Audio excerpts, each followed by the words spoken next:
সকালে উঠে দেখি বড় ভাই জাল নিয়ে ব্যস্ত। আমি আর দেরি না করে তাড়াতাড়ি নেমে পড়লাম।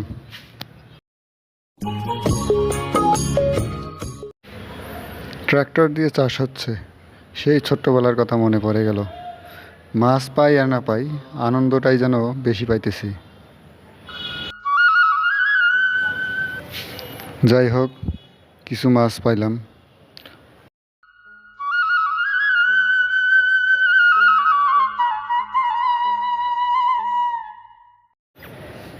এরপর আরও একটা জিনিস আছে, এটার মধ্যে ভালোই মাছ পড়ছে, তবে এটা আমাদের গ্রামের ভাষায় ডারকি বলে। আপনাদের গ্রামে বা আপনাদের ভাষায় কি বলে?